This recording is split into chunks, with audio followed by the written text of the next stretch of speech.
Carlos. Vamos a continuar con nuestro programa el día de hoy.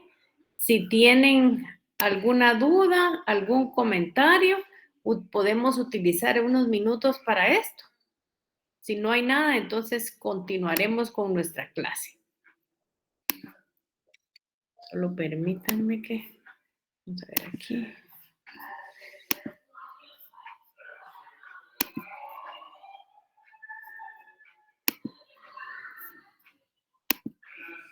Bueno, vamos a continuar. Si ustedes se recuerdan, nosotros nos quedamos con lo que era la infraestructura, la inversión, y vimos la inversión social, y hoy vamos a hablar un poquito de lo que es la inversión financiera.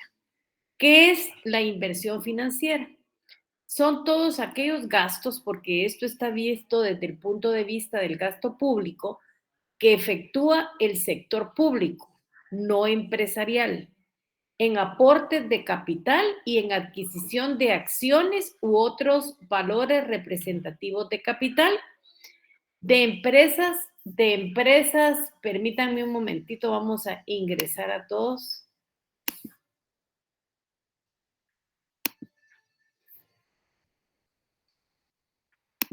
De empresas públicas, así como instituciones nacionales e internacionales. Incluye aquí las concesiones de préstamos a corto y a largo plazo. Es importante también que sepamos que pueden ser títulos de carácter reintegrable, otorgado en forma directa o mediante instrumentos de deuda que se acuerdan con instituciones del sector público, del sector externo y de otras entidades. En todos los casos de la inversión financiera, la realización de estos gastos debe de responder a la consecución de los objetivos de política y no perseguir la rentabilidad de los excedentes financieros. También el Estado tiene a su mano la inversión pública física. ¿En qué consiste?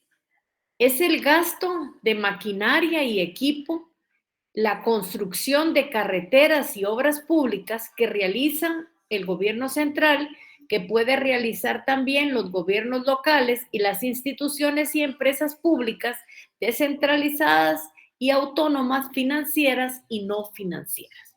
Solo voy a parar un momentito porque voy a dar ingreso aquí.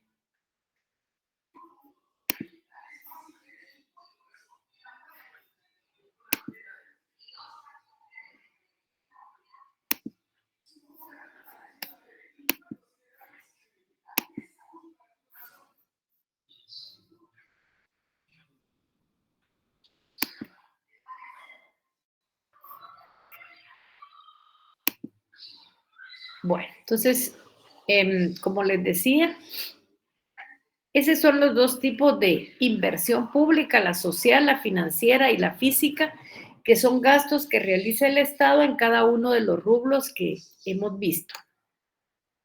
No sé si tienen alguna duda, alguna pregunta, y si no fuera así, vamos a iniciar el número 8, que está relacionado a la deuda pública, al crédito público y deuda pública.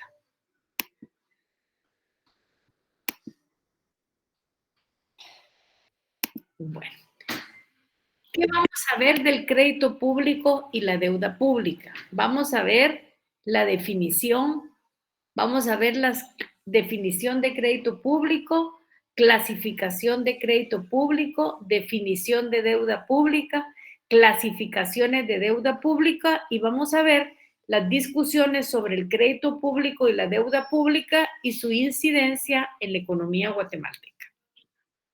Cuando nosotros vimos el tema de los recursos públicos, en base a lo que sostiene Héctor Villegas, porque ese es el libro que utilizamos, él indicó que entre los ingresos del Estado se encuentran los recursos que se obtienen de la utilización del crédito público o empréstito, que lógicamente origina la deuda pública. Realmente no es una obligación del Estado utilizar la figura del crédito público, sino que por el contrario, hay muchos tratadistas que dicen que esta es una figura que solamente se debe de utilizar si efectivamente hay necesidad de utilizarla. Si no hay necesidad de utilizarla, no debe de utilizarse porque realmente lo que provoca es el endeudamiento para el Estado. En su significado comercial y más conocido, el término crédito implica la fama o la reputación de que goza una persona para satisfacer los compromisos. Y si nosotros nos ponemos a pensar que cuando nosotros desde el ámbito personal solicitamos que nos den un crédito, siempre la fama y la reputación que tenemos de que vamos a pagar lo que nos están concediendo es lo que permite muchas veces que el banco nos proporcione el crédito. Pues aquí es lo mismo. O sea, es muy importante saber definitivamente que el Estado tiene la posibilidad de que nos paguen impuestos. Pamela Gómez, ¿tiene el micrófono? Buenas noches, licenciada. Disculpe, fíjese que dejó de compartir pantalla. Sí, un momentito porque les estoy dando ingreso a ellos. Muchas gracias. Puedo hacer las dos cosas. Entonces, cuando yo les doy ingreso a ellos, es el problema.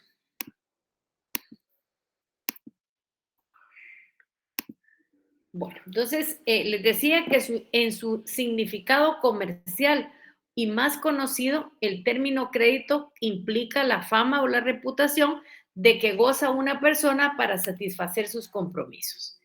Pero lógicamente también en materia presupuestaria, el crédito público tiene una definición. ¿Qué es en materia presupuestaria el crédito público? Debemos de entender por crédito la autorización que se concede a la administración para realizar gastos hasta una cierta cuantía. Cuando nosotros queremos definir el término crédito público, lo primero que debemos de hacer es irnos etimológicamente a su significado. ¿Qué significa crédito público? Significa la facultad o capacidad que tiene un Estado para contraer deudas. Como todo crédito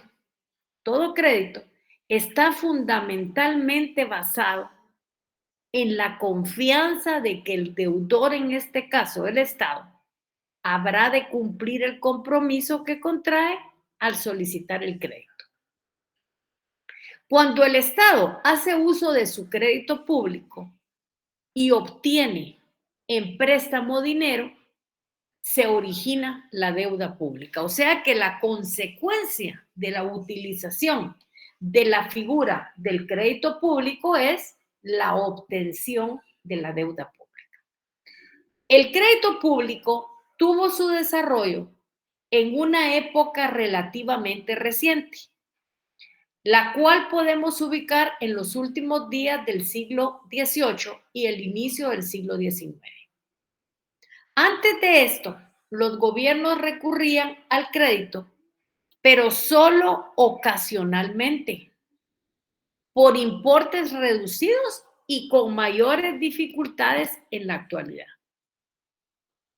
El crédito público como un recurso financiero es un arbitrio financiero relativamente moderno y podría decirse que en su forma actual nace y se desarrolla en el siglo XVIII para adquirir en el siglo XIX un inmenso desarrollo. Voy a parar un momentito porque voy a dar aquí ingreso a los compañeros.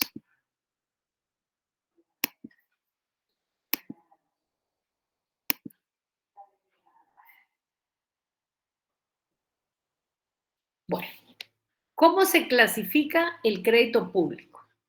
La clasificación más común, fundamental del crédito público es aquella que la divide en crédito público externo y crédito público interno. Lógicamente, esto da origen a la vez de la clasificación de la deuda pública, que la deuda pública también es deuda pública interna y deuda pública externa, siempre y cuando se utilice el crédito público. Si no se utiliza el crédito público, no se va a generar la deuda pública interna y la deuda pública externa.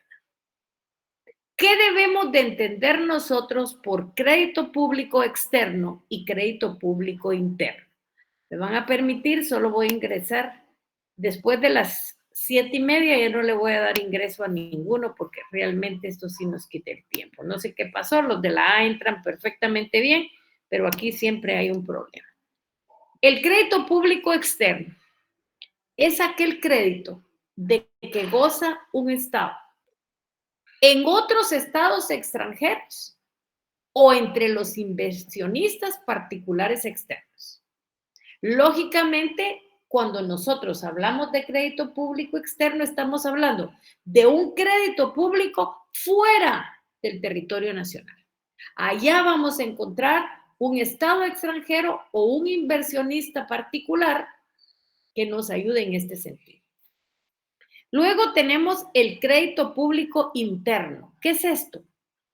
Es aquel de que goza un Estado dentro de la propia economía nacional. El crédito público externo.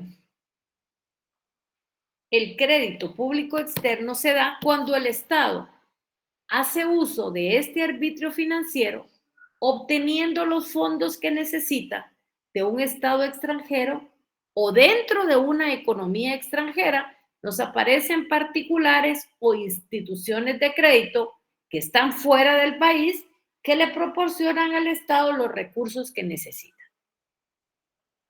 El uso del crédito público externo es completamente independiente del crédito público interno.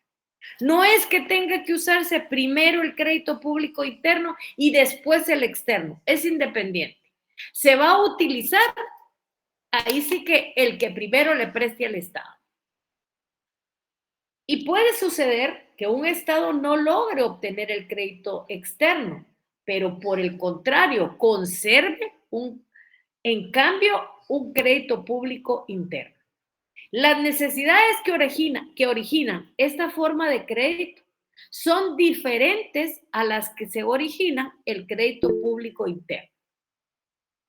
¿Sí alguien activó su micrófono? Silic, buenas noches. Buenas noches. Solo una consulta. Un ejemplo de crédito público interno, ¿qué podría ser? Por ejemplo, ¿quién le podría prestar al Estado? O sea, el que tenga dinero. Un particular. Un particular. Un banco interno puede ser, por ejemplo, el Banco Internacional, que tenga su sede en Guatemala. Ahí sí que el que le quiera prestar y que las condiciones del préstamo las adquiere el Estado. Entiendo, gracias. Entonces vamos a parar un momentito, solo vamos a darle aquí. Se hace por medio de bonos del Tesoro, sí, efectivamente. Esa es la forma que vamos a ver más adelante. Cuando miremos cuál es la forma, pueden ser títulos de crédito, pueden ser bonos. El uso del crédito público externo puede corresponder a la falta de capitales nacionales, a capitales nacionales disponibles para satisfacer la necesidad crediticia del Estado. O también a la necesidad de procurar muchas veces moneda extranjera para compra de abastecimientos, el cual el crédito público interno se origina cuando el Estado necesita de un recurso extraordinario que puede obtener dentro de sus propias fronteras los recursos monetarios que necesita y lógicamente esto serán en moneda nacional. Los efectos económicos que se originan del crédito público externo e interno son completamente diferentes. No es lo mismo pagar en quetzales que pagar en una moneda extranjera que regularmente Si es Estados Unidos, pues habrá dólares, y si es algún banco de Europa, pues ya es euros. Pero ahí, lógicamente, no es lo mismo que nos den un crédito en moneda nacional. El crédito público externo proporciona capital al Estado, que el Estado puede emplear con fines productivos o para financiar gastos externos, como por ejemplo una guerra. Gracias a Dios nosotros no tenemos esos problemas. O también lo podemos utilizar para otros objetos, y el servicio de esta deuda externa que se ha originado representará en el futuro un desplazamiento de su renta nacional hasta el extranjero, que está representada muchas veces por amortización de deuda o el pago de los intereses. Este peso económico puede influir sustancialmente en el desenvolvimiento futuro de la economía del Estado. De analizar estos efectos antes de recurrir al crédito público externo. O sea, sí debe el Estado ver realmente que el adquirir el crédito, pagarlo en dólares, va a causar un desenvolvimiento futuro en la economía nacional y que lógicamente generará problemas. Así como el deber de efectuar más tarde operaciones sobre la deuda pública externa con el objeto de aminorar el peso económico de ella y las operaciones que serán estudiadas.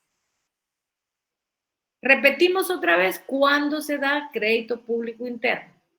El crédito público interno es el que tiene un Estado dentro de las fronteras de su economía nacional para obtener el dinero o el capital que necesita. La posibilidad de hacer uso del crédito público o recurso financiero depende de los capitales nacionales disponibles. Si lógicamente no hay capitales nacionales, no tendremos más que irnos al crédito público externo, porque es el que nos va a proporcionar el dinero que necesitamos para solventar las deudas que tenemos. Los efectos económicos de este crédito este crédito produce son también diferentes al crédito público externo.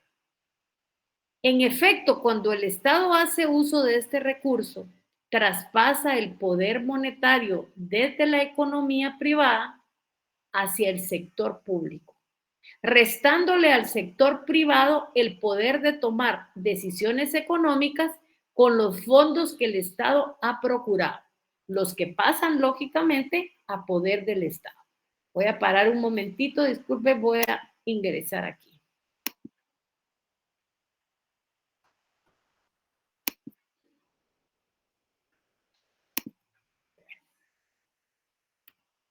El peso futuro sobre la economía nacional será también diferente, porque el servicio de la deuda, la amortización de la misma y los intereses, el pago de los intereses, quedará en manos de la economía nacional y concretamente en poder de los tenedores de los títulos de esta deuda.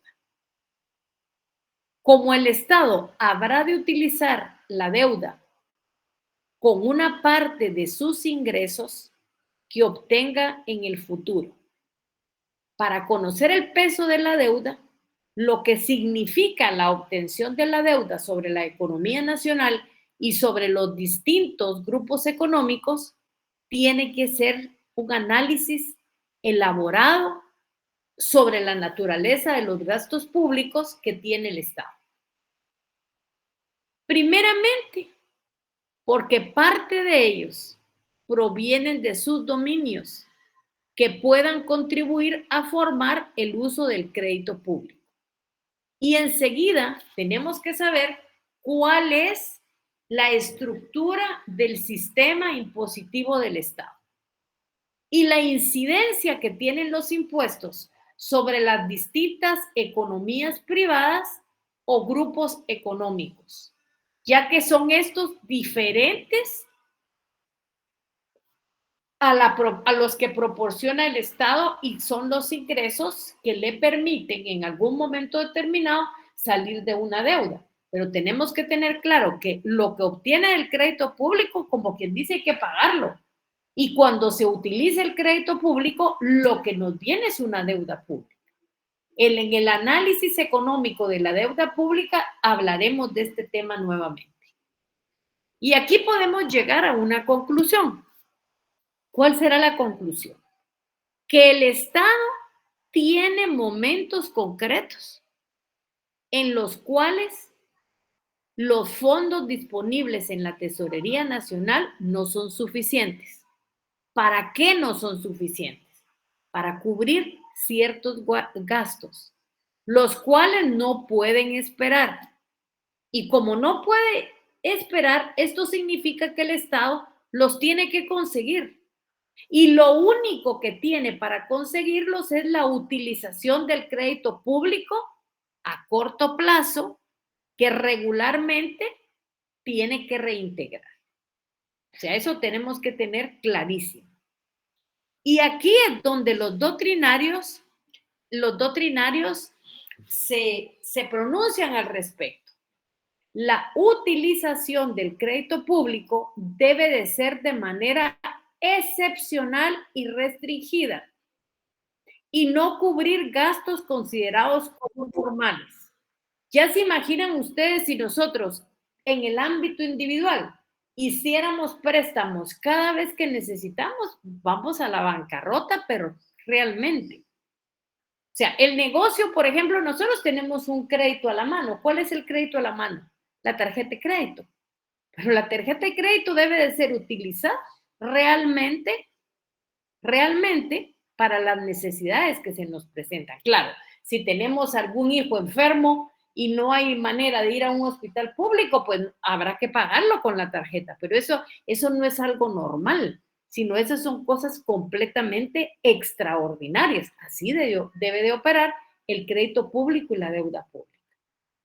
Pero sí tenemos que saber que el crédito público va a generar la deuda pública. Si yo no utilizo el crédito, no voy a tener deuda, no voy a tener que pagar absolutamente nada. Entonces, hemos usado hasta aquí el término crédito público. ¿Qué es el crédito público? Es la posibilidad que el Estado obtenga mediante una promesa de pago los fondos públicos que necesita. Pero esa posibilidad de que nos den un dinero porque lo necesitamos, va a generar, lógicamente, la figura de la deuda pública.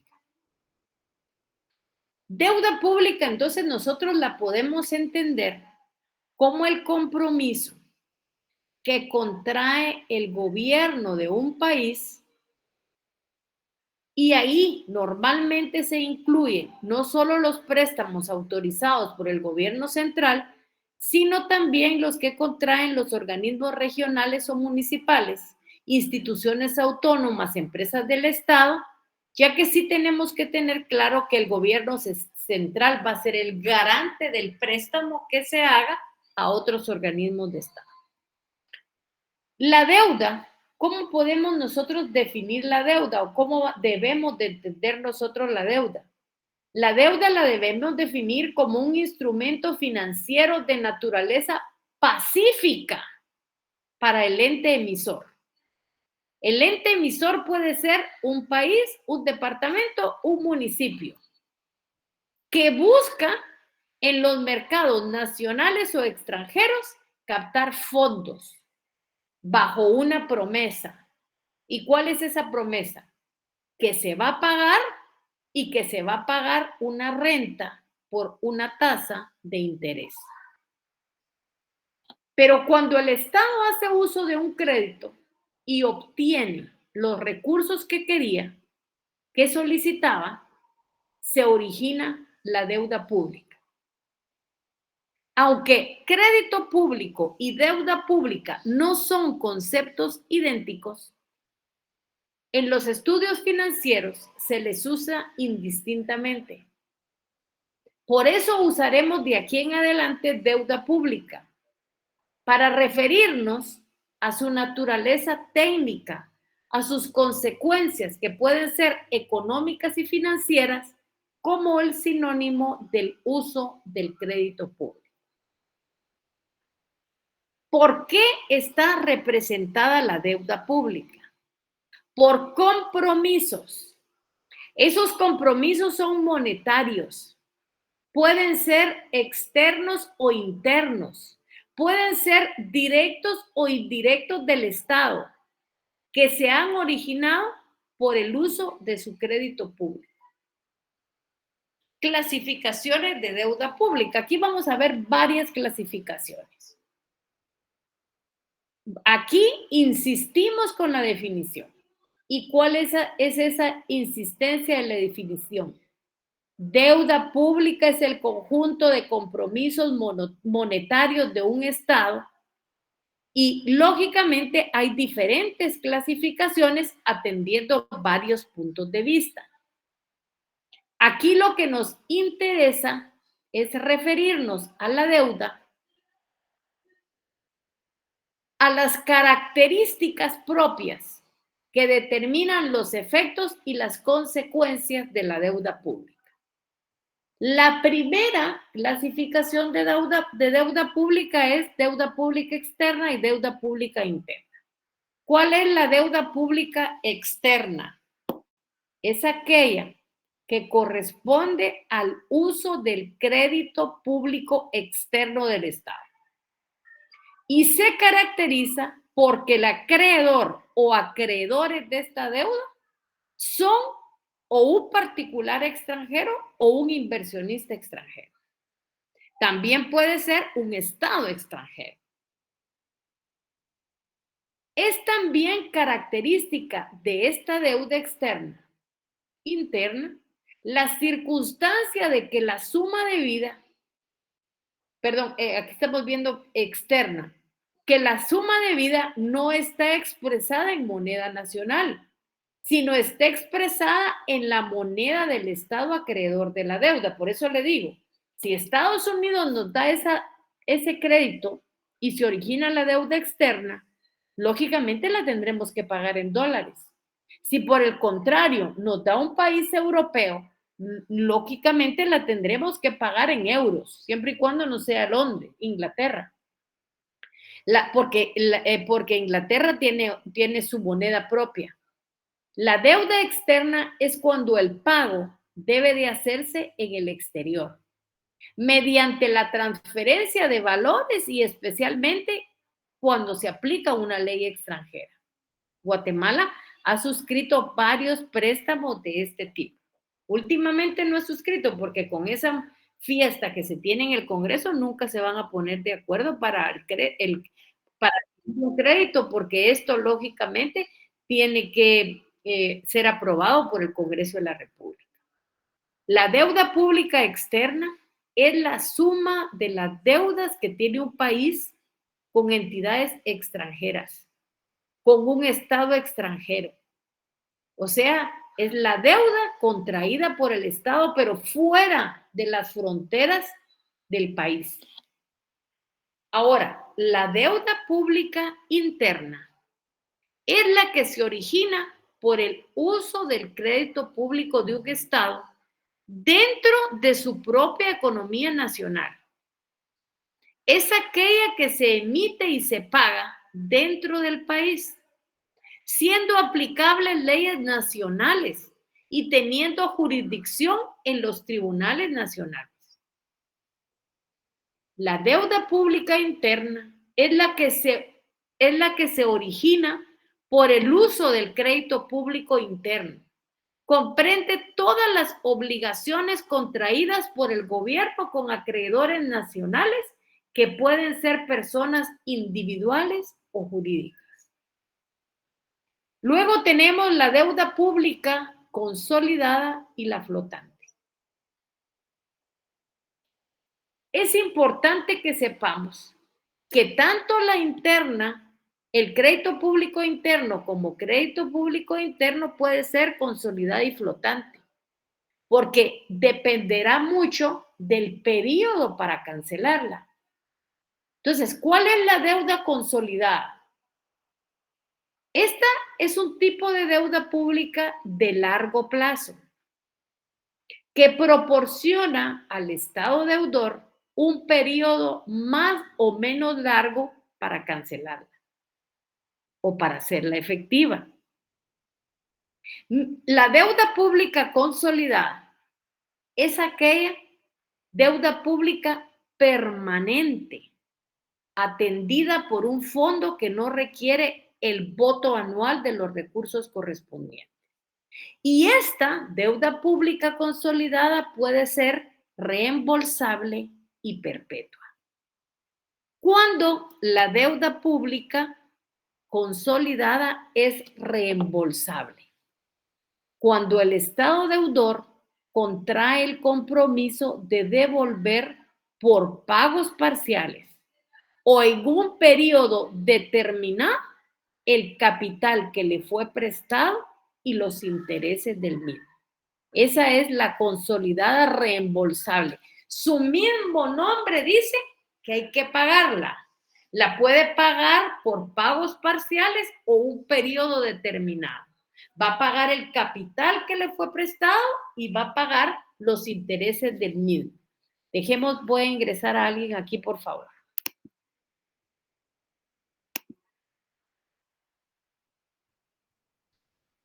Bueno, quiso entrar, pero no quiso entrar. Solo vamos a esperar aquí. Bueno, ahora, deuda pública consolidada perpetua. Su mismo nombre de perpetua dice que va a ser por siempre. No existe vencimiento de la misma y por lo tanto nunca es reembolsable. Nunca se devolverá lo que se prestó, pero a cambio se cobrará de manera perpetua los intereses que fueron pactados en su momento. Y aquí es donde nosotros nos damos cuenta que nunca puede ser para conveniente pagar solo los intereses, porque al final del pago de los intereses, al final de 100, 200 años, le vamos a pagar 3 veces lo que nos prestaron. ¿Cuál es la deuda pública flotante? Flotante es a corto plazo. La consolidada es a largo plazo. Y esta flotante a corto plazo generalmente se origina cuando hay un déficit de caja y su exigibilidad se produce en un espacio más reducido. Por eso es que la deuda pública flotante casi siempre es deuda interna. Claro, en ciertos casos puede darse la flotante, puede darse el crédito público externo. Lógicamente, eso es una situación que se produce porque no alcanzó a colocarse sobre la cual el Estado deudor haya podido recibir anticipos.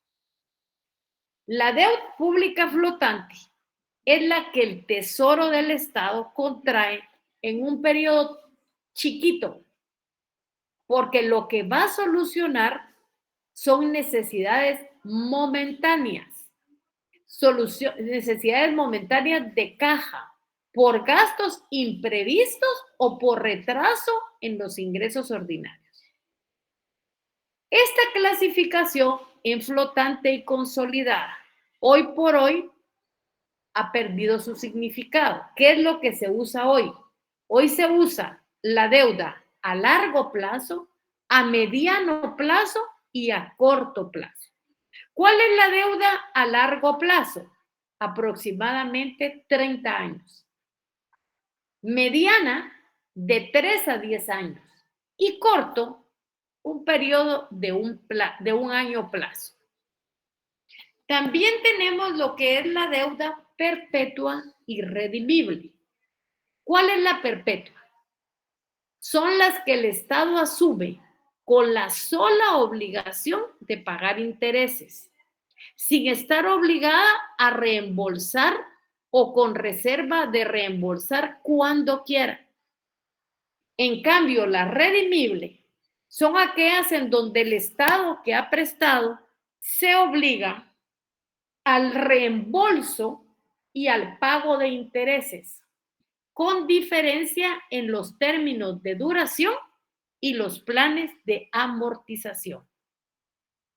Cuando nosotros tenemos que distinguir entre la redimible o reembolsable, tenemos que saber que el Estado deudor contrae el compromiso de devolver por parcialidades a un término de un periodo el capital que recibió en préstamo, mientras que la irredimible o perpetua, el Estado que recibe el capital no se obliga a devolverlo, sino lo que va a pagar son los intereses. Su mismo nombre dice una deuda perpetua, es una deuda que va a tener por siempre. En la deuda irredimible del Estado, que es la perpetua, el Estado toma sobre sí únicamente el peso que habrá de significarle el pago de los intereses de esta deuda. Y por parte, los inversionistas reciben los títulos representativos de la parte de la deuda que han adquirido, los que le dan derecho a percibir mientras sean sus propios los intereses correspondientes a sus títulos. La irredimible no priva al inversionista de la posibilidad de recuperar el capital, ya que lo puede hacer. ¿Cómo lo puede hacer? Enajenando los títulos y obteniendo en ellos el capital representativo al valor que logre venderlos. El Estado, a su vez, puede ir cancelando esta deuda. ¿Cómo la puede ir cancelando? Si adquiere los títulos de su deuda perpetua. La deuda irredimible o perpetua es la forma más avanzada de crédito. Y aunque no se ha generalizado como expresión de crédito público, es probable que, dada el acrecentamiento que lleva la deuda en los distintos países, esta vaya siendo una modalidad cada vez más usada de la deuda pública consolidada. También puede ser deuda pública directa o indirecta. ¿Cuándo es la directa? Cuando el Estado, el organismo central del Estado, la contrata y afecta su patrimonio y la va a utilizar solo el gobierno central. Lógicamente, puede ser interna o externa, eso no importa, pero la directa la va a utilizar el Estado mismo en lo que quiera y va a afectar su patrimonio. Mientras que la indirecta, que también puede ser interna o externa, es la que han contraído otros órganos públicos. Por ejemplo, las municipalidades, las entidades en que el Estado tiene un interés social o económico y que éste garantiza su cumplimiento. Estas deudas indirectas del Estado teóricamente no lo afectan financieramente. ¿Por qué no lo afectan? Porque no gravitan como egresos de su presupuesto, ya que corresponden a organismos o entidades que dentro de la vida del Estado gozan de una determinada autonomía financiera o económica, pero pueden obligar al Estado que las ha garantizado o servirlas. Sin embargo, las deudas públicas indirectas del Estado, internas o externas, tienen desde el punto de vista de la economía nacional los mismos efectos que la deuda directa, ya que crean iguales problemas de transferencia de ingresos o de disminución de la renta nacional disponible para uso del Estado deudor. La deuda pública generada por el uso del crédito público y materializada jurídicamente en el empréstito tiene decidida influencia sobre diversos aspectos de la economía nacional. Si no se usa el crédito público, no hay deuda pública. Deuda pública habrá siempre que se use el crédito público, independientemente que sea interno o externo. ¿Cómo se representa la deuda pública? Y aquí le contestamos la pregunta al compañero que nos lo había dicho, que me puso que eran bonos, efectivamente. ¿Cómo la deuda pública se puede representar? Con bonos y con documentos crediticios.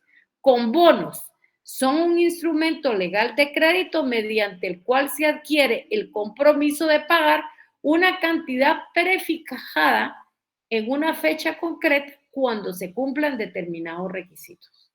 Y documentos crediticios son aquellos documentos que firma un Estado para asegurar el pago de la deuda, en el cual el Estado deudor reconoce ante el ente privado, particular, Estado u organismo internacional. Discusiones sobre crédito público y deuda pública y su incidencia en la economía guatemalteca.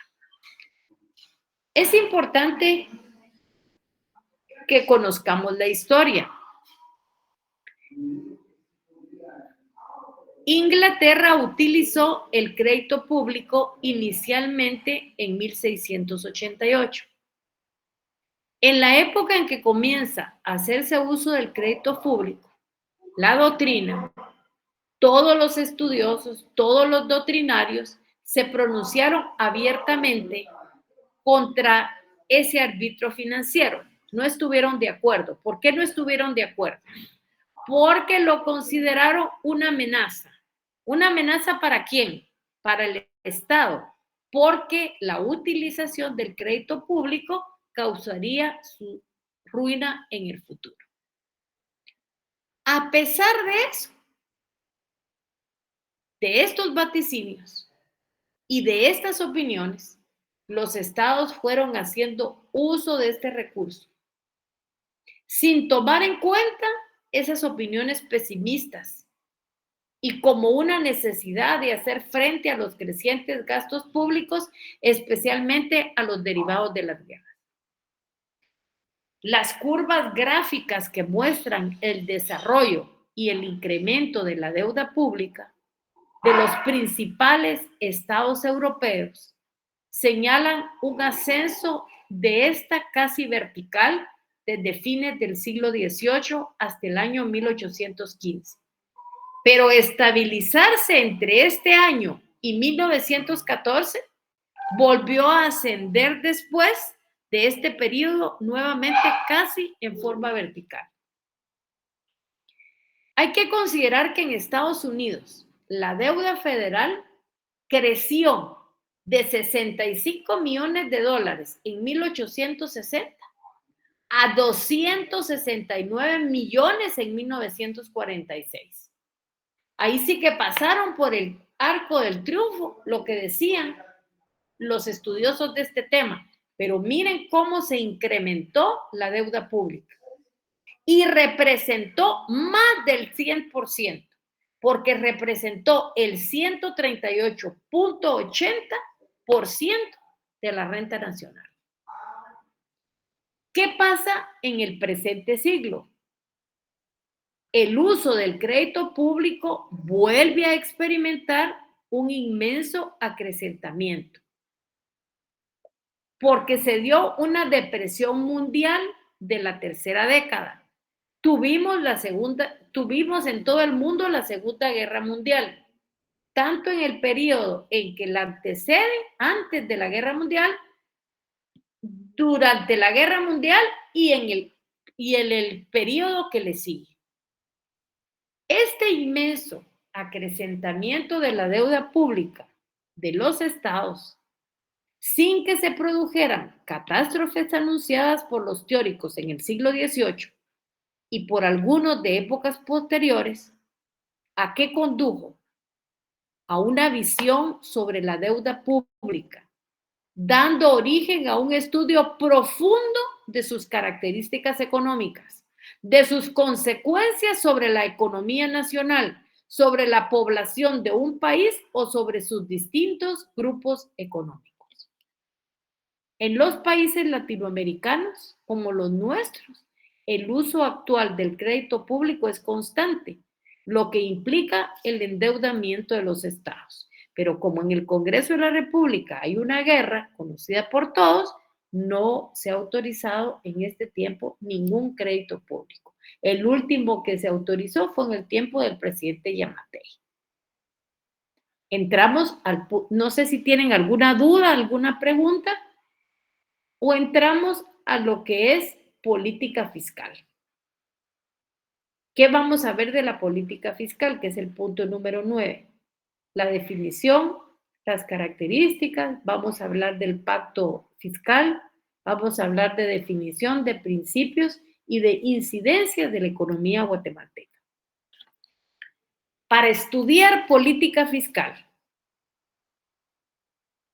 propiamente dicha como una función del Estado, es necesario indicar que el artículo 2 de la Constitución tiene los deberes del Estado. ¿Qué nos dice? Que es deber del Estado garantizar a los habitantes de la República la vida, la libertad, la justicia, la seguridad, la paz y el desarrollo integral de la persona. También tenemos que ver el artículo 135 de nuestra Constitución, porque es la imposición de los tributos en nuestro país. ¿Qué dice ese artículo? Que es un deber de los guatemaltecos contribuir con los gastos públicos en la forma prescrita en la ley. La política fiscal, como una de las funciones del Estado, ¿qué busca? Lo que dice el artículo 1 de la Constitución. ¿Qué dice? La realización del bien común para todos los habitantes del país. Cuando nosotros vamos a hablar de la definición de política fiscal, tenemos que saber qué es política. Y nosotros nos vamos al diccionario enciclopédico de Guillermo Cabanelas. ¿Qué nos dice? Él nos dice que política está dirigida a un número diverso de objetivos, muchos de los cuales se aceptan en grado variable, con los principales partidos políticos en la mayoría de los países occidentales. Aquí es donde nosotros podemos considerar que la política fiscal es una rama de la política económica que configura el presupuesto del Estado y sus componentes, que son el gasto público y los impuestos. Yo diría el gasto público y los ingresos, como variables de control para asegurar y mantener la estabilidad económica. Y la estabilidad económica tiene dos fenómenos, déficit y superávit. Déficit es cuando el Estado tiene menos recursos de los que necesita para el gasto público. Y superávit es que tiene mucho más recursos de los indicados en el presupuesto del Estado. Uno es tener menos y el otro es tener más. Entonces, con esas dos definiciones, ¿qué creemos nosotros que es política fiscal? La política fiscal, dicen los autores, dice el diccionario, porque esto no lo digo yo, es parte de la política económica, que no solo abarca ingresos por la vía de los impuestos, sino que de cualquier índole y además comprende los gastos de toda especie del fisco o hacienda pública. Hay otra definición que nos da Samuelson. ¿Qué nos dice Samuelson? Él dice, el proceso de disponer de los impuestos y los gastos públicos de manera que ayuden a un tiempo a amortizar las oscilaciones del ciclo económico y a mantener una economía progresiva, con elevado nivel de empleo y libre de inflación o deflación excesivas. Otra definición. Como autores encontremos, así vamos a encontrar definiciones. Dice que una política fiscal adecuada sentará las bases de un crecimiento económico. Y el crecimiento económico es una precondición. ¿Para qué? Para el exitoso combate a la pobreza. ¿Qué es la política fiscal en Guatemala? Es una herramienta con que cuentan los estados para mejorar el bienestar de todas las personas, promover el crecimiento económico sostenido, sostenible y fortalecer la cohesión social. La política fiscal se ve reflejada principalmente ¿en dónde? En el presupuesto del Estado. Que no debemos de olvidar que el presupuesto del Estado tiene dos grandes partidas. ¿Cuáles son esas grandes partidas? Ingresos y egresos, o ingresos y gastos, como le llaman algunos doctrinarios. ¿Por qué es importante la política fiscal? Porque la política fiscal es la base económica que le da viabilidad al propósito de la sociedad de construir el Estado. Simultáneamente debe de contribuir a la estabilidad macroeconómica como una condición para impulsar el desarrollo, superando su tradicional papel desequilibrante manifestado en altas tasas de interés y en brechas externas insostenibles. ¿Cuáles son las características que debe de tener la política fiscal?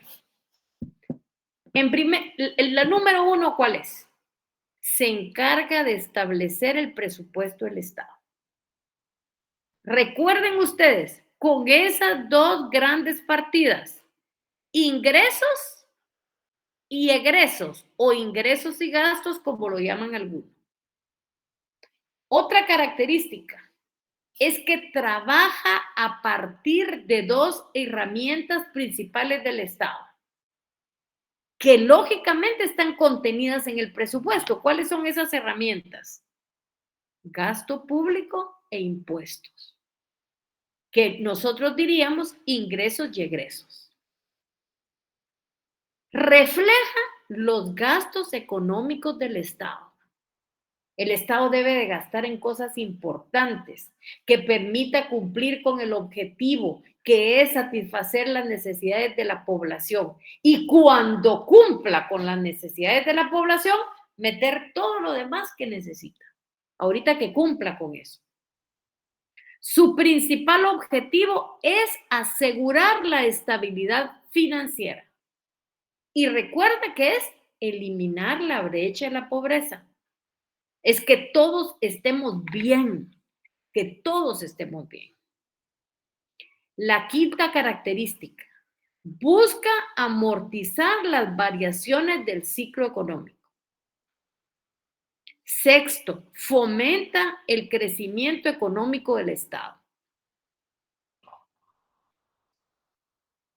La gestión que realiza el Estado debe de repercute de manera positiva o negativa en la población.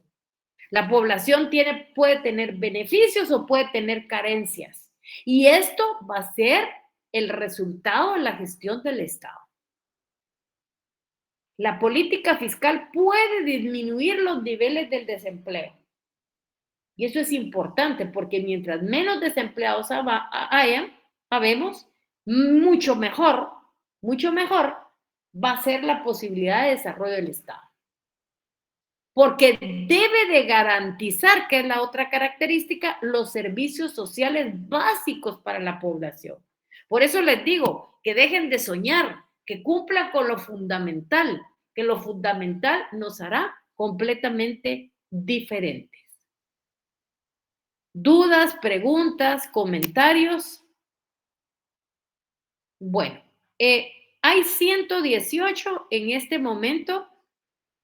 Y yo espero que sean 118 de verdad y no 118 que solo tienen el nombre y la foto. Yo tengo el listado porque la computadora saca el listado.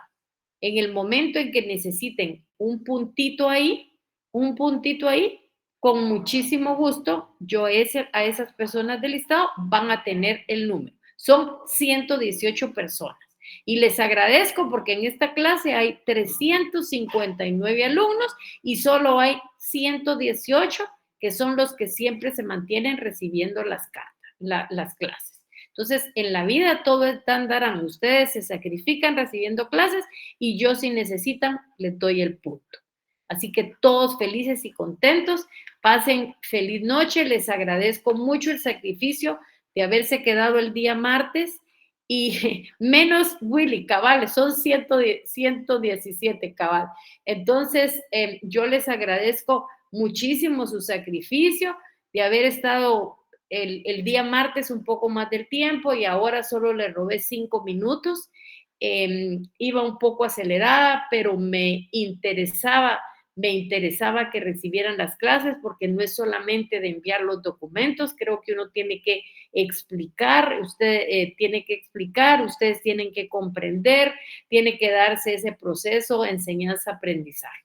Así que pasen feliz noche y ya el último esfuercito de verme, porque ya saben que ya comienzan los exámenes, por favor, no vayan a faltar la semana entrante para poder terminar y ya salir primero Dios de este semestre, y ya solo nos quedará, si Dios me lo permite, el próximo ya listos para la fiesta de ustedes. Así que pasen feliz noche, que Dios los cuide y los bendiga. ¿Algún punto que compartir? Me dice Willy. Sí, háganme favor, denles el número 6, 7 y 8, que ya solo nos quedarían 9 para remitírselo la semana entrante. Primero Dios notas, porque lo quiero hacer despacio para que no haya ningún problema, a más tardar el martes de la semana entrante y estamos bien. Que Dios nos cuide, pasen feliz noche.